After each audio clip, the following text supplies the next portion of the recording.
This podcast is brought to you by Boger Chemistry.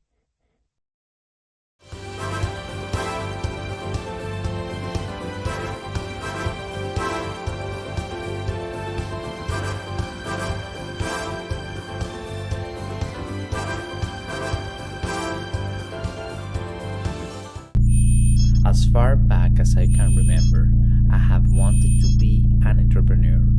Now, I am here to guide you through the intricate paths of building your business, embracing emerging technologies, and navigating the startup world. I am Saul, and this is Startup Corps, your go-to podcast for entrepreneurial insights and tech-driven success.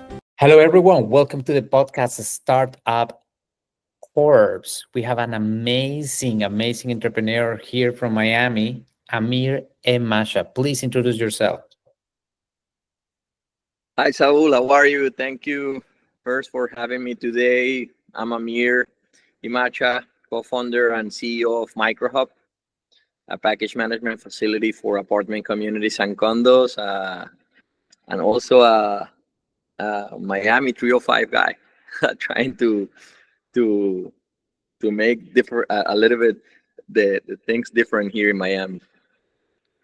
Fantastic. So we met at an event recently where they actually cover a few things about you on the TV on Telemundo channel. Did you saw that or? Yeah. Actually, one person of the team showed me. They just grabbed a video from that. Very nice to share also with our Latino community a little bit of what we are doing today here in Miami. Amir, so you're originally from Venezuela, is that right? Yes, that is correct. What brought you to Miami?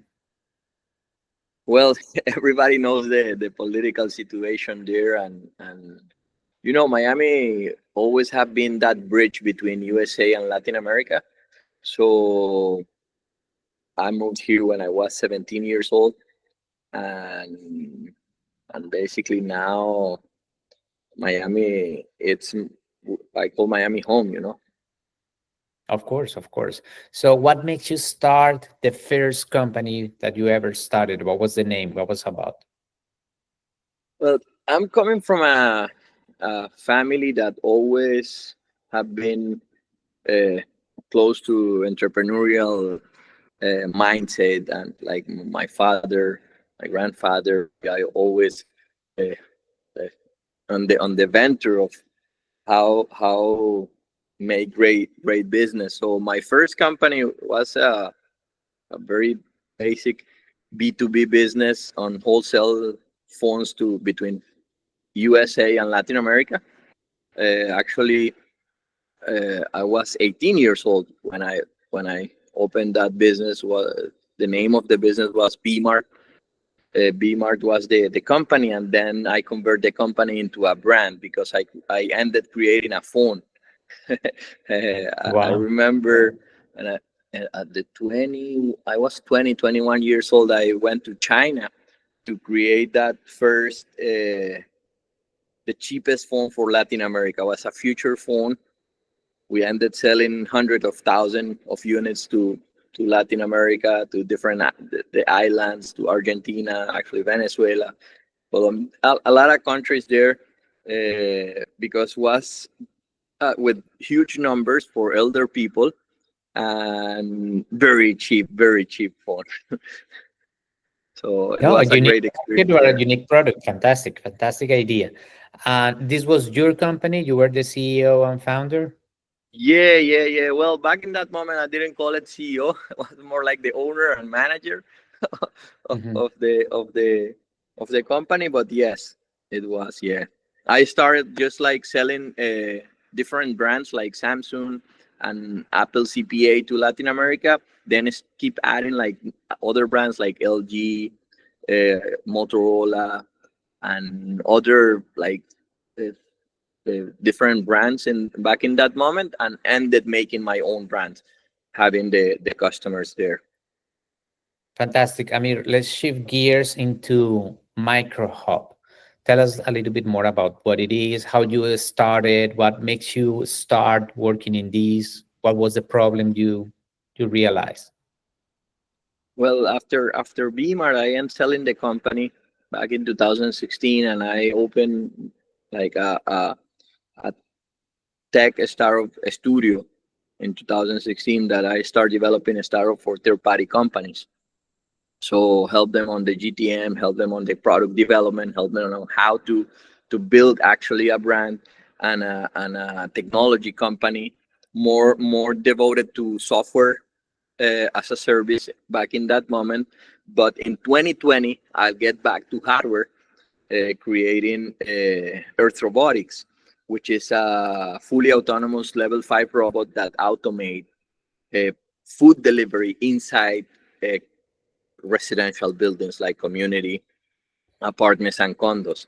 So let me tell you the story about how we pivot actually, coming from Earth Robotics, building the whole technology, passing through different challenges on the design, on the software, a lot of machine learning and AI involved in our robot because it's a level 5, a lot of prediction software built in-house.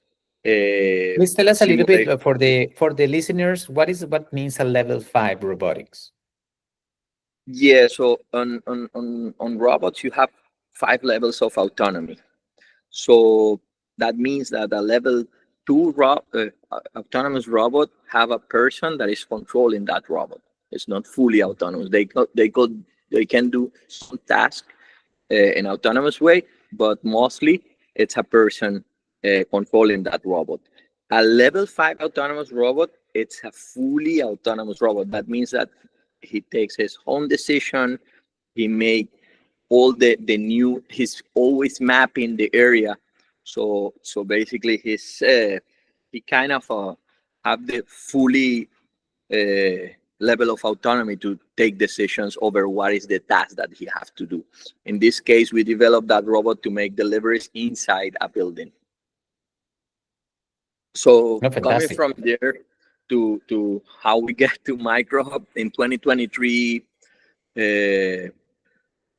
I was visiting buildings that potentially they want the robots to be implemented, but they have a bigger problem inside their facility, which is the package room. And one day I was visiting buildings in Midtown Miami, and it was so funny because I met with 3 different managers that day, and the 3 managers from different buildings with different stories, different demographics of each building have the same problem. Their package room, it's a disaster. Mhm. So they asked me, "Can you help us with that?" And coming from the world of trying to solve problems, I'll bring that issue to the office and I talk with the team. And the idea was, why we don't open a huge package room on the middle of the city that receive all the packages there, and then we deliver those packages with a bike, like electric bike. Right. So we start thinking about it and asking the customer, asking the manager, asking the property managers, asking the buildings, hey, do you want me to take out your package room from your building? And they like, that could, that if you do that, that is the best that you can Mhm. do for my building. So we make an important decision. That was November of 2023, to basically pivot from Earth Robotics to Microhub, and we devote the whole resources to build Microhub. Back this January, we raised a pre-seed from an angel that helped us build Microhub and where we at today, which is already doing deliveries for a couple of buildings and onboarding new other on the area. So that's how I end making Microhub. That's fantastic. So let me ask you a question. So you said that the packages are going to arrive to a central place somewhere in Miami, and from there, I assuming a robot will go through the streets, go to the building, and go all the way to the door of the people, the legitimate owner of the package, the final person. Is that the route? Is that the roadmap, or how No, does it work? No, so the robots right now are in pause. Actually, we are planning to reintroduce the robots in 2027 with a different uh, strategy of introduction. The technology is available. Actually, we are always on research and development, making that technology better and being always on the top of the of the of the market in terms of last mile delivery on robots. But the robots are in pause right now. How Microhub exactly works is we are that package management facility located outside of the building. When we onboard a building, they start using Microhub address, their residents, with their unique Hmm. code that we assign to them. So when that happen, when they purchase online, they use Microhub address with the unique code. The moment we receive a package here at the Microhub, we scan it. When that happens, they receive a notification, hey, your package is at the Microhub. And then they have three different options. The first option is to say, deliver it to me at 2 p.m. For the first time in history, now they can schedule what time they want their package, which is super important. How we make the delivery? We have a e-cargo bike, which is like electric bike with pedals, but with a little cargo on the back. Hmm. And that cargo bike goes from the Microhub directly to the resident doorstep and deliver it to the hands, just like delivering a pizza. Hmm. Yeah. So that is the delivery mode. Another mode they can choose is pickup. Pickups is 24/7. They can come to the Microhub and pick up the package. Or if they are in vacation or something like that, they can say, leave it there. We can hold the package up to 60 days.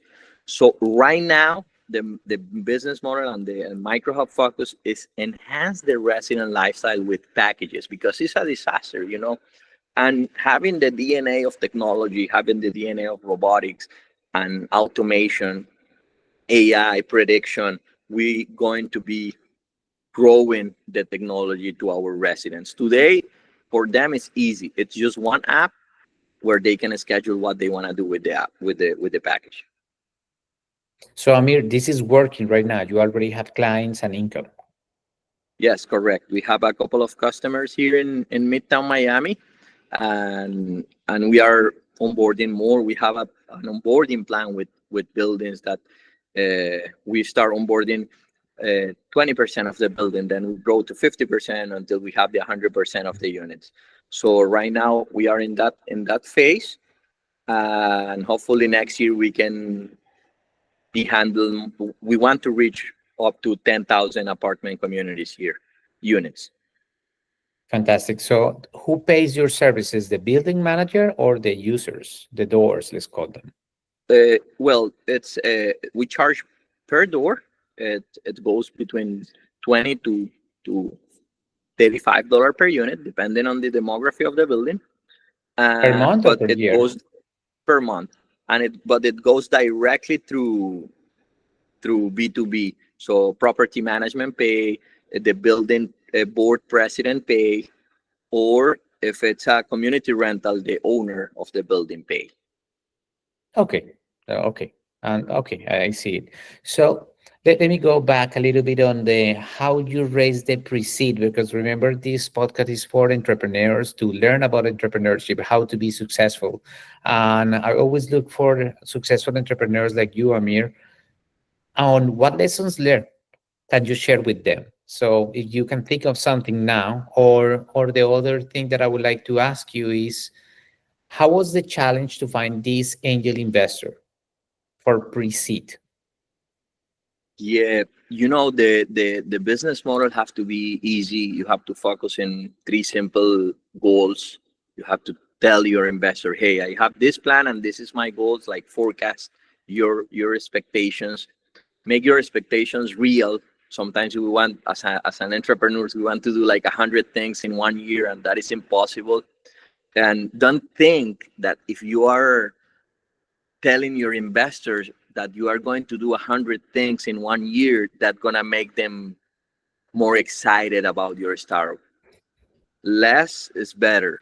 If you are Mhm. doing less things but you are focused and it's realistic that you have the capacity to do that, go for that, because investors like that. My experience is how we pivot. changed the story of the company completely, like very fast.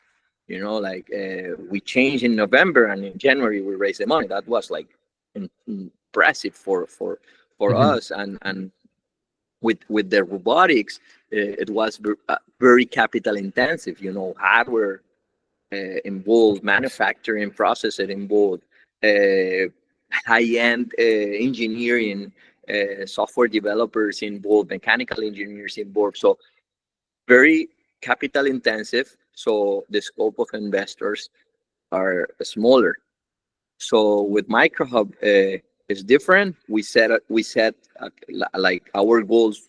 They were super realistic. Actually, we don't have this year. It's not finished this year, and we already accomplished all the goals that we promised to our angel investor.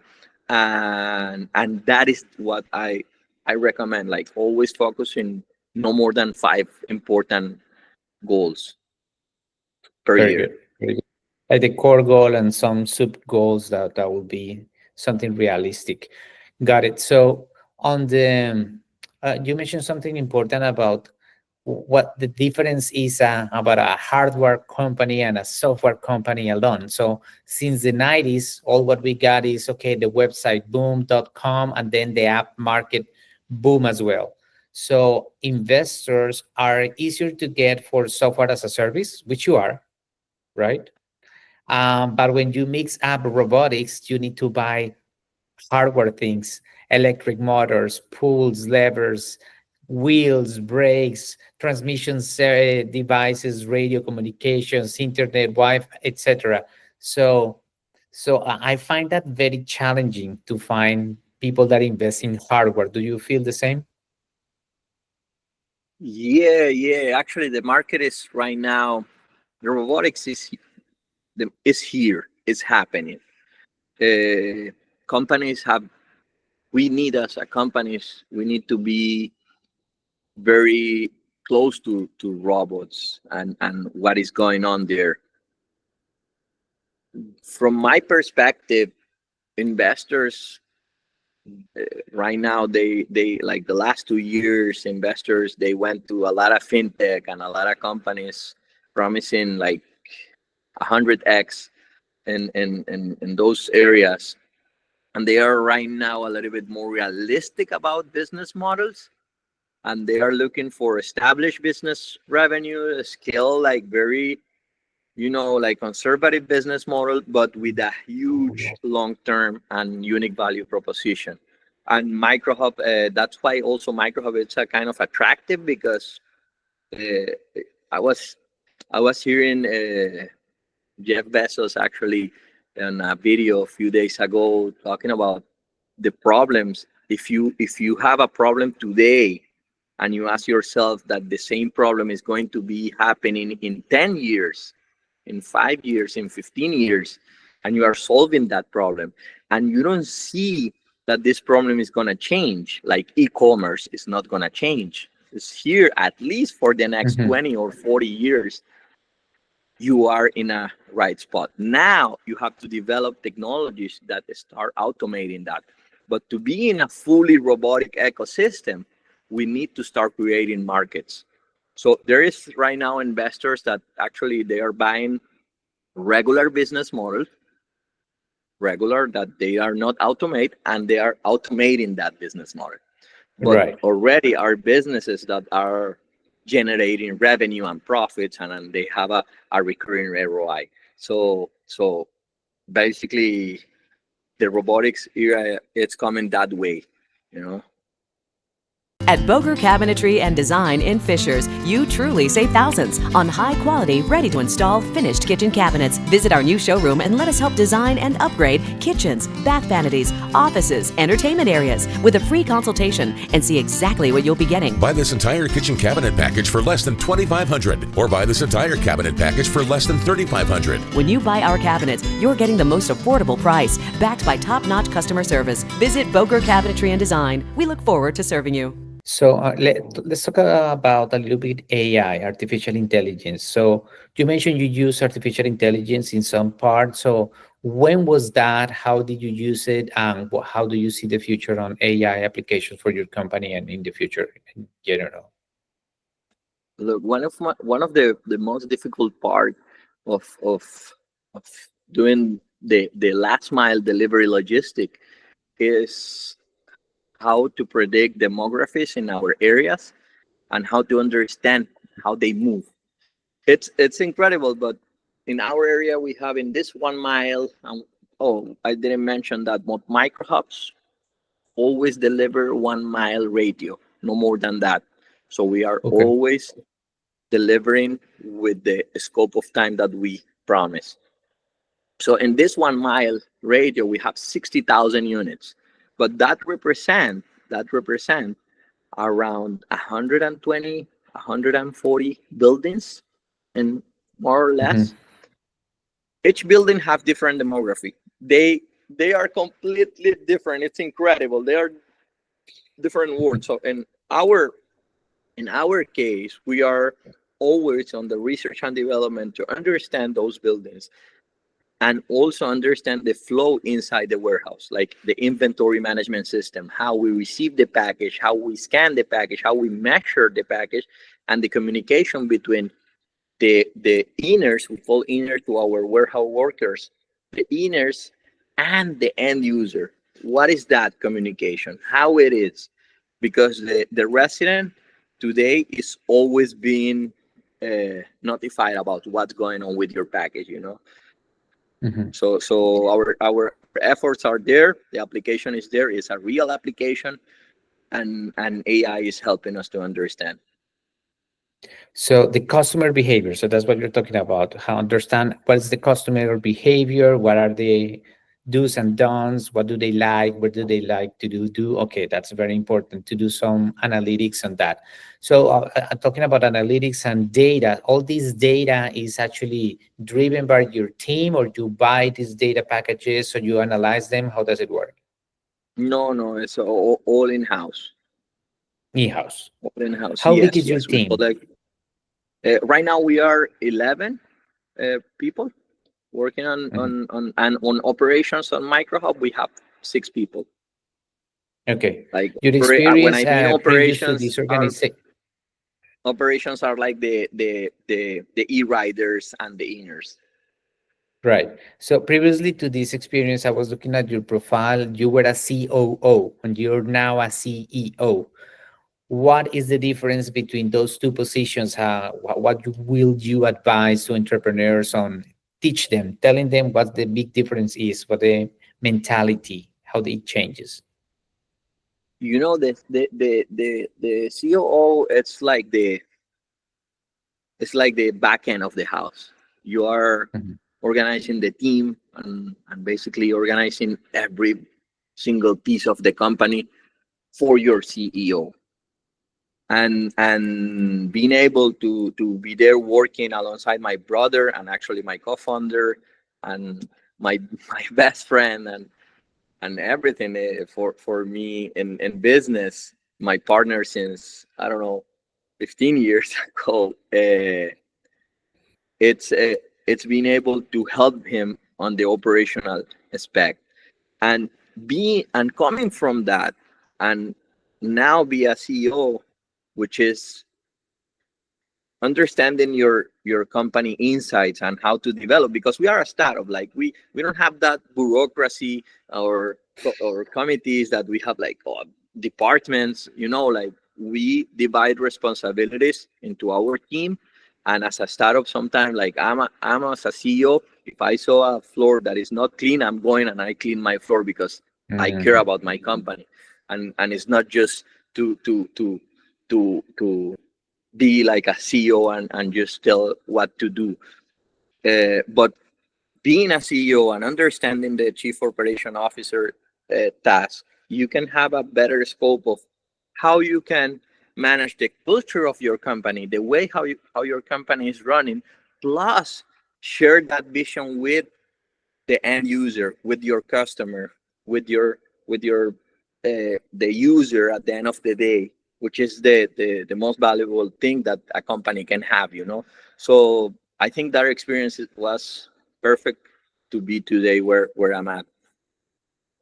What do you think are the top 3 things that make you successful as an entrepreneur? Wow. The top 3, it's family first. Have a good team. If you don't have a good team, there is no way to do anything. And be a very financial responsible. Oh, very important, especially with investors' money, right? Yeah, especially with your time, because investors' money is important, but also your time is an investment, because we work for time. Remember that, and it's responsible with like when I talk financially, it's everything. You know, it's be aware of what's going on around. And yes, like I always like, and this is something that is happening like every like the investors, they are like VC world, you know, they raise their money from an LPs, and there is like an structure there. But the major investors are the funders, because they are at the company. They think at nights about what's going on. They don't sleep. They give 100 hours a week on companies, and that is time.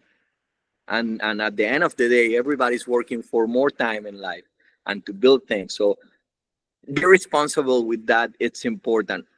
Actually, sometimes funders, they forget to rest, and I love to have 1 or 2 days at least. I'm trying right now. I'm trying to have I'm having just one, but I try sometimes to have 2. But we have to rest. It's not because then you cannot accomplish your goals. And I recommend always to rest. Like, it's part of the business, you know. So you mentioned 100 hours a week. So in the US, we have a standard 40 hours a week, which is what everybody gets paid from the 8 to 5 job. So entrepreneurs put blood, sweat, and tears, and way more than 100 hours a week, because who says we have what? Sometimes you don't even know what day it is today. You have got to check it on the calendar because you've been working straight for, I don't know, a month or so. Family is missing you, you miss events, but you are here for a greater thing, to solve a bigger problem that at some point you're gonna be buyout, or you're gonna merge. So that's what we expect as an entrepreneurs. Is that right? Do you agree with that? Yeah, man. It's a wolf, a solitary wolf lifestyle, you know. And you know, wolf, they have their partners. So when you build out like a 4 or 5 guys team, like we have here in Microhub, like we have a great VP of business, we have a great chief product officer, we have a great CTO. Like when you have that, like another solitary wolf under their responsibilities, it feels good. Like you know, you have that team that is always, it's the only way to make it through, you know. Like it's hard, but it's like that. The grinding together feels better, right? Somebody Yeah, to talk to, somebody to share your frustrations. So how frustrating was the process for you to raise capital? How was your interaction with investors? How did you find them? How did you find that experience? well, it's an experience that you have to have a lot of resilience and think that it's not easy, because you're selling an idea when it's an idea, you know. Like you don't have anything that is real yet, and whatever you have real, then they ask for more things. Yes. And that part of the back and forth with an investor and due diligence, like I can tell you that this is a real story. once I receive a VC firm from Central Florida. I don't want to say the name. Guy shake the hand, big check, everything, 2-3 months due diligence. Everything was perfect. He came just to close the deal, and then we bring him out to the airport, and then he just ghosts us like for another 3 months, and we ended like, hey, no, it's okay. But that type of weird things that you say, what is going on here? Like Is we are it not me? playing. You start Yeah, questioning, did we did something wrong? exactly. We are not playing. Like we are here Monday to Monday working like crazy to build out this company, and you like it. You talk to me like for 4 months. So it's like dating with someone. And actually one of my first mentors from 500 startup, the first time that I heard that was like 10 years ago. She mentioned to me, Anita Rojas, she's like, hey, talk to investors is like dating. So it's like dating with someone for 4 months, and then that person disappear, and I was like, what is going on? It's happening. So I took that from her. And investor is like dating, man. It's that at the end of the day. And they are not, and we have that like as a funder. They don't know more about your company than you, but they know about financial strategies. They know how to scale your business.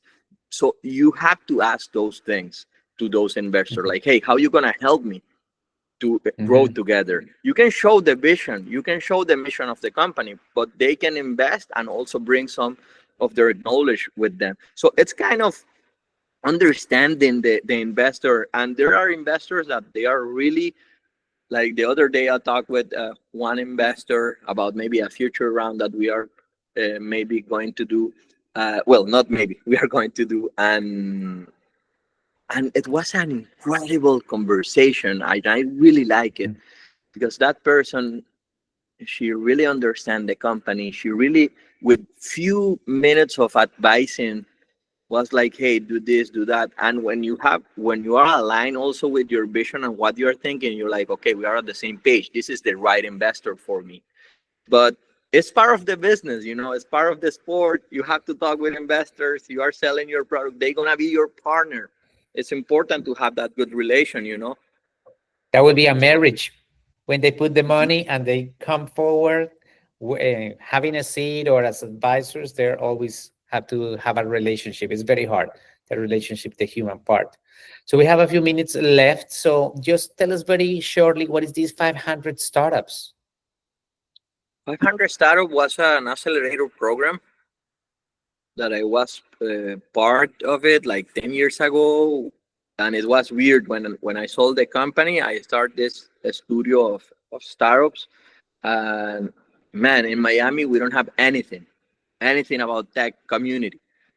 Actually, in that year, we were like just few startups from Miami doing technology and trying to make things different. Now it's completely different. Everybody wants to make something and build something. But yeah, I was part of that, and I learned a lot through them in terms of how is this venture world, and how to understand the processes of the series round, how to present a business model, build a deck, like the early entrepreneur young person. Accelerator part.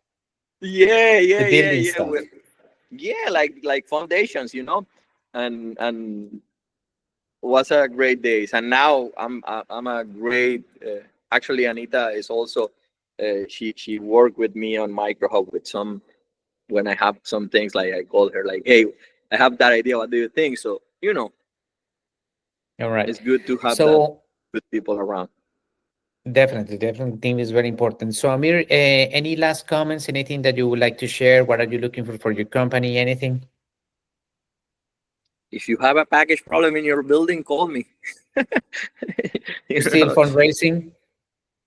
Well, we are not in a fundraising right now. We are going to be early, and we are going to like talk with the investors that are already like in they see Microhub super attractive, so potentially we can do that round easy and fast. Amir, where people can find you? I use a lot of LinkedIn. That's the main. Amir Emacha on LinkedIn is the best way to reach out. And your website, please? It's www.microhub.com. Very good. Fantastic, Amir. Thank you so much for sharing so much with us. The entrepreneurs will be very grateful to learn so much from people like you. Thank you. No, man. Thank you. Thank you, Saul. All right. So be in touch. I'm going to talk to you later. Thank you. Bye-bye.